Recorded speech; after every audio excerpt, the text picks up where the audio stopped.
Sveiki gyvi, čia laida apie žūklę. Kiekvienas bent šiek tiek patyrę žvejas neapsiriboja savais vandenimis ir žvejiškos laimės važiuoja ieškoti svetur.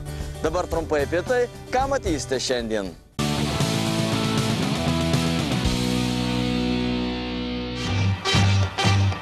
Šiandien laidoje jūsų laukia pirmoji pasakojimo dalis apie žvejiškus mūsų komandos nuotykius Norvegijos šiaurėje. Taip, žuvies Norvegijos jūroje tikrai yra ir ji čia kimba. Net neįtin įgudęs žvejas čia gali sugauti savo gyvenimo laimikį, nors kartais jūra būna savaip įnoringa ir trofėjus dovanoja ne visiems. Įsitaisykite patogiai. Pirmieji įspūdžiai iš žvejų Eldorado jūsų laukia netrukus po reklaminės pertraukos.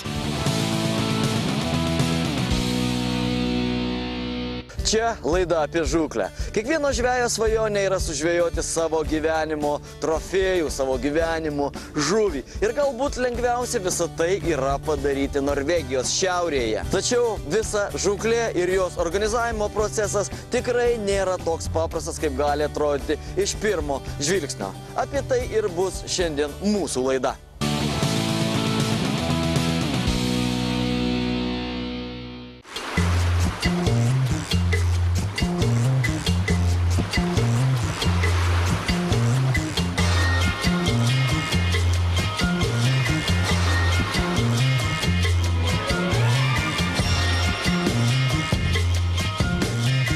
2200 kilometrų. Tiek jų teko nuvažiuoti mūsų komandai nuo Vilniaus, kai kirtę poliarinio rato ribą pasiekėme Norvegijos šiaurėje esančią Andojos salą ir šiauriausiame jos taške esantį Andenės miestelį. Gyvenimas, kaip ir šilta, šalimais tekanti golfo srovė čia slenka lėtai. Tačiau ne mūsų komandai. Kaip žinia, vandenynas yra sunkiai nuspėjamas ir orai čia gali keistis kas kelias valandas. Tad jei tik prognozė leidžia, reikia skubėti ir dumti į jūros platybes. Ko gero esate girdėję ne vieną istoriją, kai iš 6-7 dienų viešnagės Norvegijoje meškeriotojai į jūrą dėl blogų oro sąlygų sugeba išeiti tik kelissyk, o kartais įvykiai susiklosto košmariškai. Būta atvejų, kai vyrai viešbutyje pratūnojo visą kelionės laiką, taip ir neįmerkiamą salų į sūrų okeaną vandenį.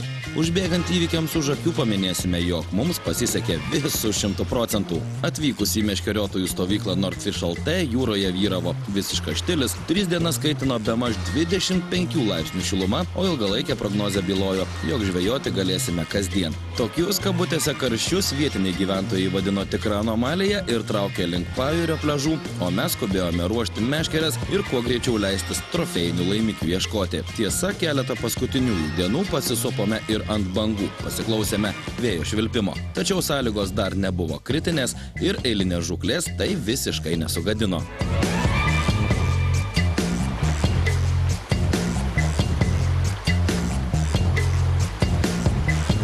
Na, o mūsų pasakojame prie įvykių virtinės nuo A iki Ž neprisirišime, tad nenustebkite, jei viename kadre žvejus matysite su marškinėliais, o kitame su rimtesne šilta apranga. Tiesiog į viską pasižiūrėsime naujoko akimis ir su jumis pasidalinsime savo įspūdžiais bei patirtimi, kurią įgijome per 6 žūklės dienas Norvegijos jūroje.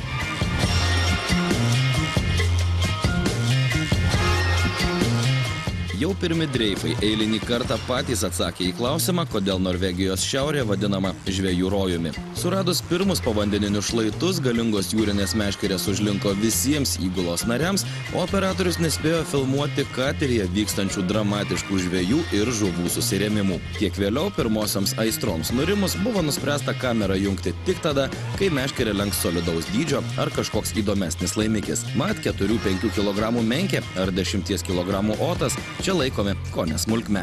Nepaslaptis, kai žuvis čia kimba, jos galima sugauti labai daug – 2, 3 ar net 500 kg viename laive. Tačiau žvejai susimokėję nemažus pinigus už kelionę, čia atvažiuoja ne mėsos, kurios parduotuvėje gali nusipirkti, o trofėjinių laimikių, apie kokius Lietuvoje galima tik svajoti.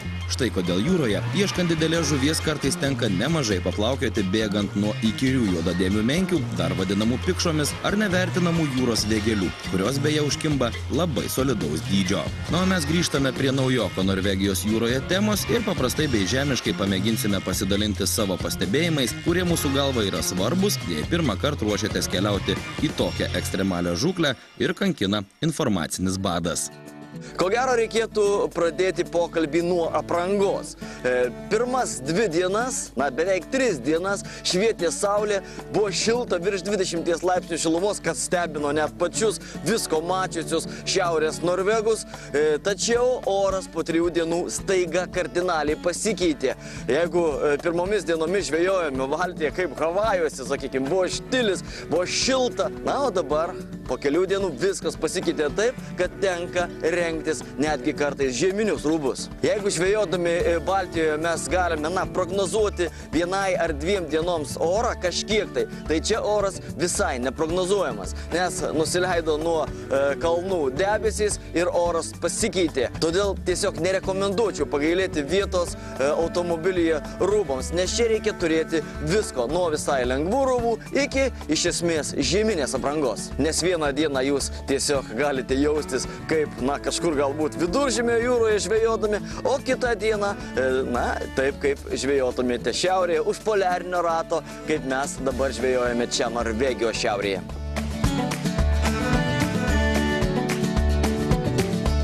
Ko gero vienas patikimiausių variantų vykti į žūklę Norvegijos šiaurėje – pasinaudoti kelionių organizatorių paslaugomis. Mūsų komanda taip ir padarė šįsyk. Mat visi organizaciniai rūpesčiai, pradedant draudimo polisais, transportu, kelto bilietais ir baigiant apgyvendinimu, nupuola nuo tavo pečių. Tikrai likome patenkinti mūsų laidos bičiulių kompanijos Fanatikai paslaugomis. Specialiai žūklės kelionėms pritaikytų erdvių mikroautobusu, komfortiškai nudardėjome didelį atstumą ir nei viename taške neturėjome jokių rūpesčių. Ši UAB Fanatikai teikiama paslauga atsiperka dvejopai. Prieš kelionę jūs taupate savo brangų darbo laiką, o pačios išvykos metu nepatirėte jokio streso dėl pravažiuoto posūkio tarp fjordų ar apgyvendinimo sąlygų. Fanatikai puikiai žino kelionės maršrutą, specializuotame savo parduotuvės jūrinės žūklės skyriuje pataria, kokių masalų ir įrankių reikia, taip pat užsisakusiems žvejybinę kelionę į Norvegiją garantuoja aukščiausio lygio servisą atvykus į vietą. Laidos apie žūklę komandai pasisekė dvigubai. Kartu su mumis kateryje meškeriojęs Fanatikų firmos vadovas Virginijus ne tik viską sustigavo iki mažiausių smulkmenų, bet kartu atliko ir gido pareigas jūroje. Virginijus šiuose vandenyse nenaujokas ir tai įrodė laimikių gausa bei įvairovė.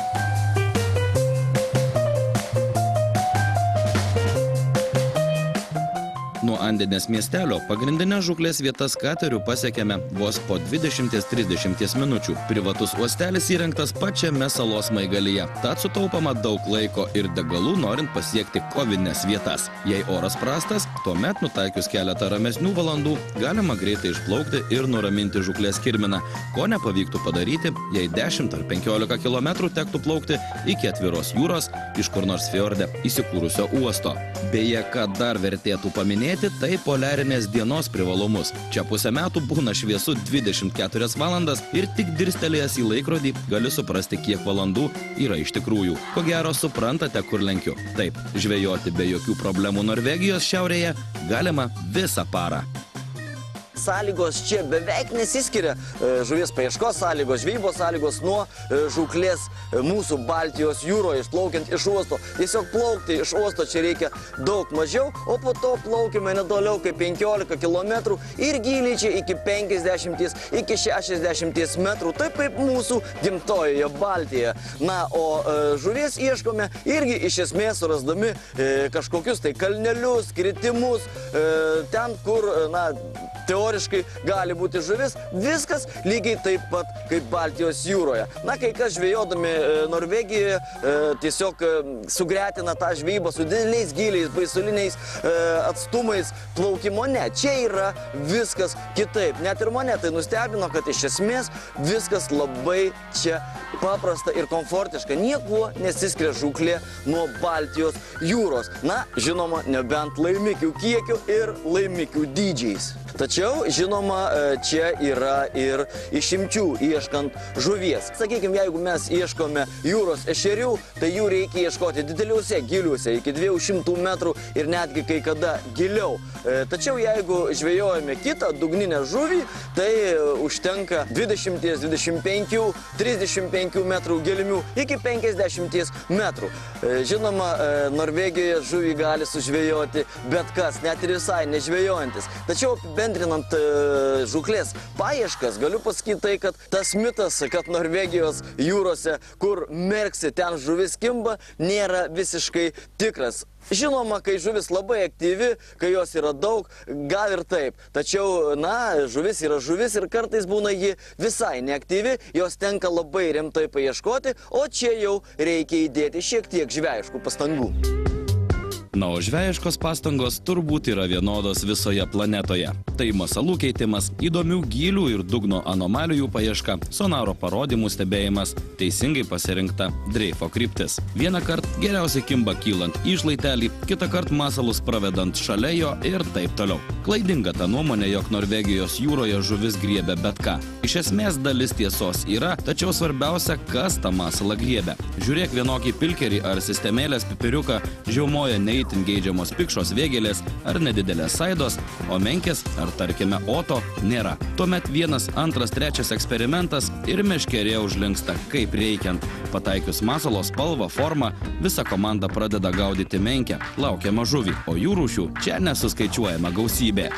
Į Norvegijos šiaurę verta atvažiuoti vien dėl žuvies įvairovės, dėl trofėjinės žuvies įvairovės. Tai yra, žinoma, menkės, kur 20 kg sverianti menkė nieko nestebina, arba otai, kur sveriantis 50 kg otas nesiskaito labai jau dideliu trofėjumi. Žinoma, ne visiems, man tai būtų labai didelis trofėjus. O kitos žuvys galbūt kiek smulkesnės, paprastesnės, tai yra ir juodadėmės menkės, kurių mes iš tikrųjų labai daug prižvėjojame, kurios tiesiog mums nusibodo taip, kaip, kažkokios kojūkštės būtų nusibodę žvėjojant kažkur Dzūkijos ežere. Ir, žinoma, kitos žuvys, tai jūrų vilkas, tai yra saida, tai yra jūros ešeriai, ir dar kitų smulkesnių žuvų, kurių įvairovė čia tikrai didelė ir norint galima žvėjoti viską ir kada tik nori. Kalbant apie skoninės, kulinarinės žuvų savybės, žinoma, menkę mes visi pažįstam, tačiau skaniausias vis tik žuvis, mes tokia išvedėm teoriją, kuo baisesnė žuvis, tuo ji skanesnė. Tai liečia visų pirma jūrų vilką. Tačiau yra tokios žuvis, kurių čia visai nevertina ir net paukščiai nelesa. Ir viena tų žuvų tai yra jūros vėgėlė. Net ją ištraukus, tikrai jų yra didelių ir trofėjinių laimikių, tačiau jos, net rankomis žvejai stengiasi neimti, nes tai žuvis, kurios nemėgsta niekas. Kaip sakiau, net paukščiai nelesa, o žmonės jų nevalgo, nors pasipriešinimas, jos traukimas to žuvies, tikrai gana smagus ir įspūdingas. Kaip žinia, iš Norvegijos išvežamos apdorotos žuvies kiekis yra ribojamas, plus galima išsivežti vieną trofėjų. Todėl normą nesunkiai galima pasigauti per dieną ar dvi. Kai žuklės alkis būna apmalšintas, tada ir atsiranda noras sugauti ką nors didesnio. Štai kolegoms iš Lietuvos tai pavyko padaryti pirmą dieną. Kitiems teko nemažai pasistengti, kol sulaukta Neptūno malonės. Galų gale pusiau juokais, pusiau rimtai kalbant, lupant iš 50 metrų ar dar didesnės gelmės dupletus ar net tripletus nedidelių saidų, pikšų ar vėgėlių, kaip tam ežiukui iš anekdoto pakerta ir rankytes, ir kojytes. Tad energiją norisi pataupyti kovai su gyvenimo žuvimi. Gal kažkiek su jumoru reikėtų paminėti, kad, fizinė žvejo parengtis čia galbūt ne paskutinėje vietoje, nes visų pirma, tai reikia kilnoti labai sunkų masalą, sveriantį 300-400, o kartais ir pusę kilogramo, o antra, pakirtus žuvį, aš jau nekalbu apie trofėjinius laimikius, tiesiog eilinę, 10 kg sveriančią menkę, tenka tiek įdėti fizinių pastangų, kad regis rankos įsitemps iki pat žemės. O paleisti jos tikrai nesinori. Kartais netgi tenka žvejui keisti žveją, kad vienas pasilsėtų, o kitas tuo metu, vargytų žuvį. Norėčiau tiesiog pridurti, kad prieš išvažiuojant į Norvegiją, prieš savaitę, galbūt prieš mėnesį, reikėtų treniruotis kilnojant ne stikliuką ar alaus bokalą, o kažkokį tai svarmenį.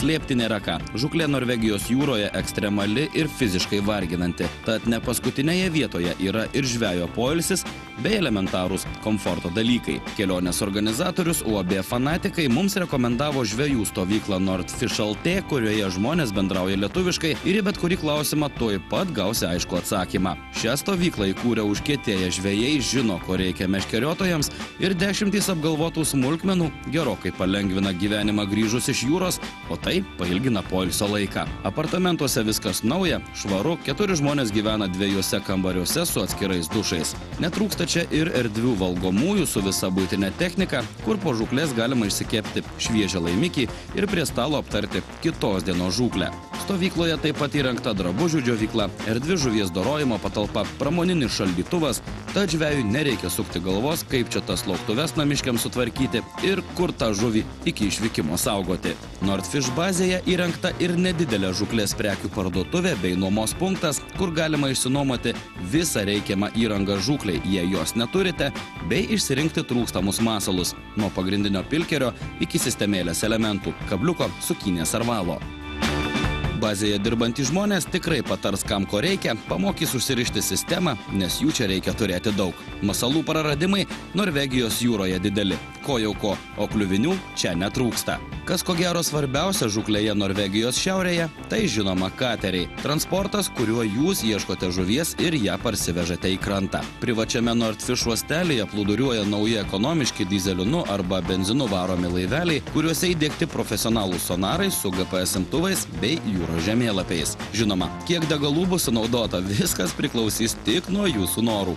Beje, labai patogi paslauga – žvejų atvežimas ir parvežimas iš stovyklos į uostelį ir atgal. Nauji mikroautobusai yra pritaikyti vežti 6 žmonės ir turi atskirus hermetiškus skyrius, įrangai bei žuviai pasidėti. Vienu žodžiu, viskas čia apgalvota iki smulkmenų. Net jei nėra galimybės išplaukti į jūrą, namuose galima sužaisti biliardo partiją erdvaus klubo patalpose, išsimaudyti pirtyje ar išsirūkyti žuvį pačioje tikriausioje iš Lietuvos į Andojos salą atvežtoje rūkykloje. Žūklės turizmas Norvegijoje išvystytas tikrai puikiai ir viešėdami čia pirmą kartą pamatėme, kaip ši savoka turi atrodyti fizinėme kūne. Žmonės mėgsta žvejoti jūroje ir mėgsta pas mus lankytis. Vos prasidėjus sezonui skaičiuojame laisvas vietas, nes sugauti savo gyvenimo trofėjų kasmet nori vis daugiau ir daugiau meškeriotojų, sakė vienas Nordfish bazės įkūrėjų, ponas Petras.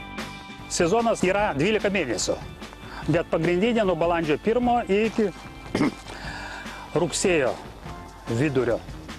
Tai čia pagrindinė žmonės važiuoja, jau laikos, oras geresnis ir didesnė galimybė kokią geresnę žuvį įdomesnį pagauti. Pagrindinė žuvis kimba praktiškai visą laiką, tik tai ne visą laiką galima išplaukti jūrą. Būna bangos po 3 metrai, niekas neplaukia. Mes plaukiam iki 8 metrų, kada į sekundę, kada vėjas, tada gaudam. O pagaut praktiškai galima visą laiką žuvies, galima pagauti daug žuvies. Ką mes šiandien pagavom? Su kolega išplaukęs vieną kartą, mes už 11 valandų pagavom pusę tonos. Dviesi. Tai eksperimentas? Jo, čia eksperimentas. Tiek mes žuvis negaudam, mes gaudam daugiausia dabar egzempliorių, taip. Trofėjų ieško? Jo, pagrindinė ieškoma trofėjų. Yra žuvis, kurį kimba visą laiką. Menkės ten, saidos, menkės, potai kimba visą laiką. Tik tai Liepo pabaigoje ateina skumbrė. Čia savotiškai kita žuvis yra. Jos daug ateina. Irgi galima pagauti, nerealiai daug. Kiekvieną dieną pagaudama įdomesnių egzempliorių tokia visokių. Pradedant, daleiskim, pirmą kartą ponas Kestas buvo. Potą pagavo 21 kg, pirmą kartą Norvegijoje. Labai gražiai žuvis. Paskui berniukai, kuri buvo ten, pagavo 22 kg menkę. 22 kg čia yra didelė menkė. Na, nors mūsų sugauta menkė svėrė beveik 19 kg, tačiau būta ir didesnių žuvų. Pirmą kartą Norvegijos jūroje meškeriojęs mūsų bičiulis Kęstutis sugavo per 20 kg sveriantį otą, kiti vyrukai didelių vilkžuvių, tad nori nenori, bet trofėjų vis vien sugausi. Reikia tik dirbti.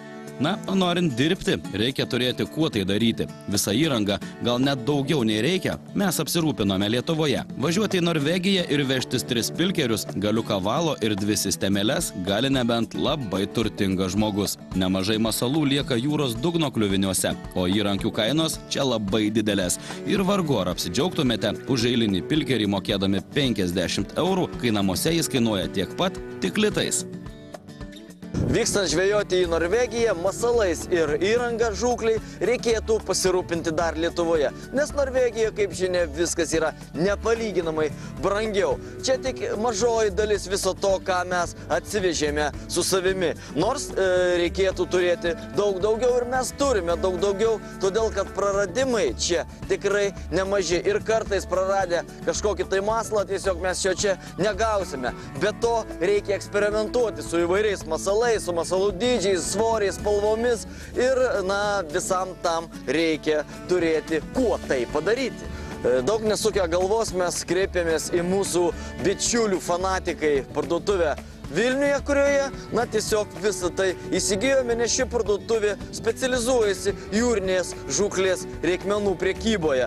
Beje, ten gausite informaciją, kaip susirišti sistemėlę, net gali tiesiog jums surišti visą tai, kokį valą naudoti pagrindinį, kokį valą naudoti pavadėliams, ir pagaliau kabliukai, pavadėliai, pilkeriai, galvakabliai, viskas, ko gali prireikti žūklei Norvegijoje. Apie techninius ir taktinius žūklės Norvegijoje dalykus pakalbėsime plačiau kitoje laidoje. O kas neturi laiko laukti, tiesiog gali apsilankyti fanatikų parduotuvėje Vilniuje ir sužinoti informaciją visą iš pirmų lūpų apie kelionės sąlygas, apie apgyvendinimo sąlygas, apie plaukimo į jūrą sąlygas, ir apie viską, ko gali jums prireikti. Kągi, tokia štai buvo šiandien bendrinė mūsų įspūdžio apžvalga nuo Norvegijos jūros kranto. Meškeriotojams sukurta sistema čia veikia puikiai, solidžios žuvys čia kimba kaip reikiant. Kaip jau minėjome, kaip, ką ir kuo čia gaudyti, papasakosime po savaitės kitoje laidoje.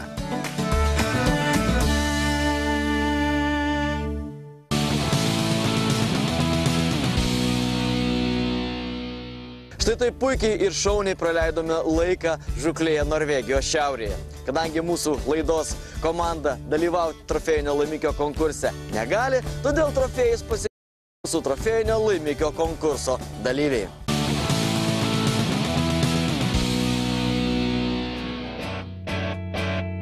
Trofėjinis laimikis gali virsti vertingu prizu. Jei sugavai kažką tokio, kuo norėtum pasigirti prieš visus, nedvejodamas siųsk mums žuvies nuotraukas ar video elektroniniu paštu apie zukle@gmail.com. Neužmiršk nurodyti žuvies svorio bei ilgio, papasakok, kur, kada ir ką žuvis tvėrė. Kiekvieną savaitę išrinksime vieną trofėjinio laimikio konkurso nugalėtoją, kuriam mūsų laidos draugas žuklės reikmenys fanatikai.lt padovanos vertingus prizus. Primename, laimikių nuotraukas galite mums siųsti elektroniniu paštu apie zukle@gmail.com.